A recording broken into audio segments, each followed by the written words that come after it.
How much cooler would this be if I could make it like a skull and crossbones though? Hey guys, I'm Kate. Welcome back to my channel, and today I want to talk about my revision plan for Project Death, which I will be working on for NaNoWRIMO this year. Also prepped over, also right now, which is to say I'm starting early. In fact, the first draft I ever wrote for Project Death was in Camp NaNoWRIMO of April 2019, and then I worked on it again for NaNoWRIMO of that year, and then 2020 was a shit show, let's not talk about that, which also bled over into this year. Anyways, now we're here. And I'm gonna work on it again. For those of you who don't know, the poorly titled, working title, Project Death is a standalone fantasy novel where the god of death rules. The cost of taking a life is your own, and names can be traded. But despite all she's been taught and told, for some reason, our main character can kill. And she has. 11 times. But as the drought in her desert village continues and she and others leave for the capital in hopes of a better life, our main character must confront her own morality on who deserves to live and die. Also, like political royal intrigue, a house of assassins who attempt to trick death, you know, all those fun things. Now, normally in my revision plans, step one is to reread my previous draft, and it has been a while since I worked on it and reread it. However, some of y'all will remember where I got stuck last time was a character of the prince, basically. Oh, because names can be traded, none of the names are shared. It's a big deal if you share your name with someone. This is an important theme throughout the novel, but part of the reason I decided to do that was because I hate naming characters. It turns out that it then forces me to describe the characters better, which is probably a good thing as I tend to lack description on my characters, but I thought I was being smart. I thought I was tricking myself just like my characters attempt to trick death. However, as it turns out, can't really trick it. Anyways, this character of the prince needed like a 90% role reduction from what he was in the current state of the draft. So he still needed to be in there, but just like greatly reduced. And I was really confused on how to do that and continue telling the story as it was. So basically at the time, I just didn't want to commit to the full rewrite that absolutely needed to happen in order to extract this character out. And it gets to this hard part of like, but how do I rewrite all of this? If I need certain purposes to still be served that were once being served by this one character, how do I split it up?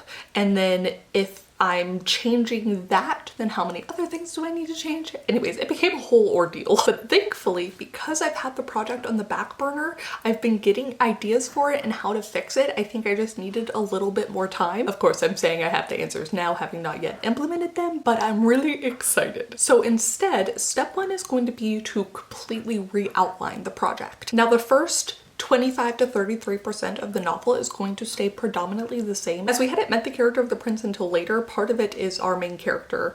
I didn't say her name because she doesn't share her name, but she does for the reader. Tuovi Toron. Tuovi, of course, has to kill some people along the way, but also get to the capital, which is going to be very important. So that's the first like 25% of the novel anyways, and that will stay much the same. But then there's the whole 75%, 67% that's gonna have to be completely changed. So what I wanna do is completely re-outline before I reread the draft. Take the things that I wanna implement now, the fixes I think I have, and put them on the page first. And here's the thing with this outline. I think it's gonna be chunky.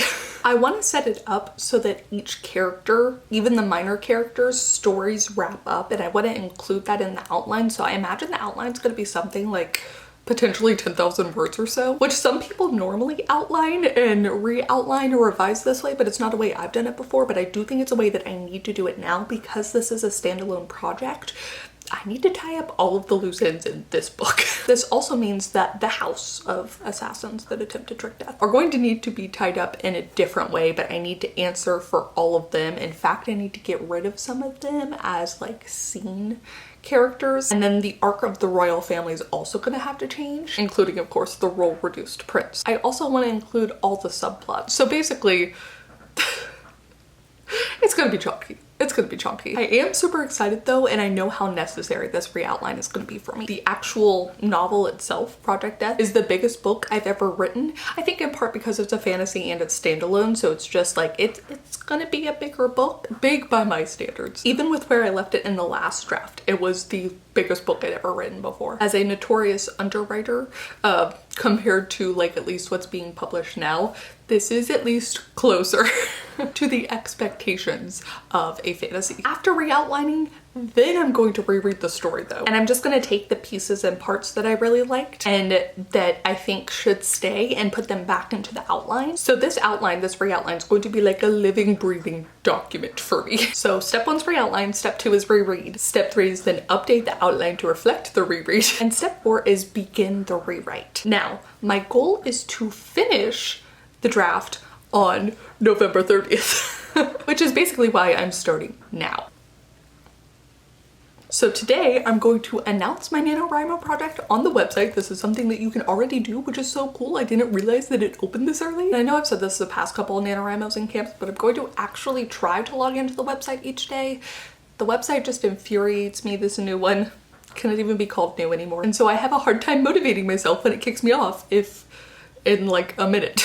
But I think it would be really nice to have the graph, so I'm gonna try and do it. I think the hype during November will push me through. It'll be interesting to come back to this video when I finish that re-outline reread process and actually get to start the rewrite and how many days I have before NaNoWRIMO. Because if I want to finish on November 30th, there might be some crunch time potentially happening and I'm trying to avoid that, I guess.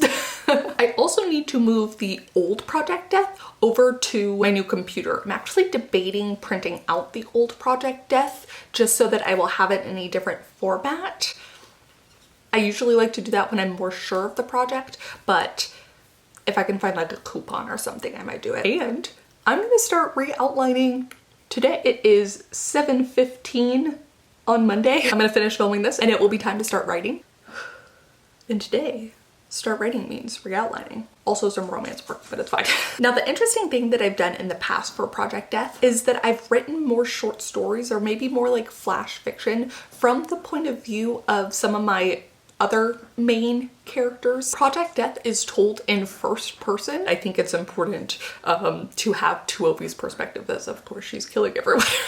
But because it's from her perspective, it's been really helpful for me to shift out of that perspective and write from the point of view of the other characters. And it's actually really helped me solidify their motivations. So what I want to do is do that for all of the characters, right? All of the like named characters. I've already done it from the perspective of the armorer and Tuovi's best friend, but I think it'll help when I'm trying to wrap up everyone's storylines into one at the end that I will have already done this. So I don't know if that's going to be like after I re-outline or along the way of the rewrite when I'm maybe a little bit stuck if that happens.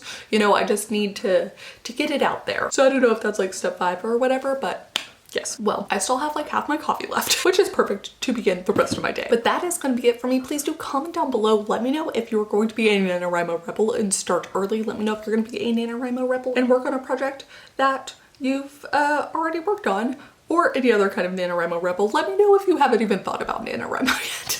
I've talked about how in recent years I've struggled with NaNoWRIMO as I have a lot of open projects, but then dedicating them to only be during November has been tougher on me recently, as someone who's participated in NaNoWRIMO since I was in like 7th grade. So it's been an interesting evolution, but I'd love to know what your NaNoWRIMO experience has been, and if you do or do not know what your plans are going to be for this year. But thank you guys so much for watching, and thank you especially to some of my new patrons this month. Ashley, Tracy Voss, Elena Crosby Barber, Laura Nettles, LM, Jenny, and Liz Alley. And I will see you all very soon with a new video.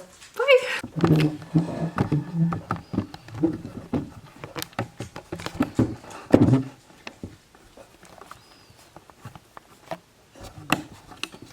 See, it's literally still loading even as I try and like get my camera up.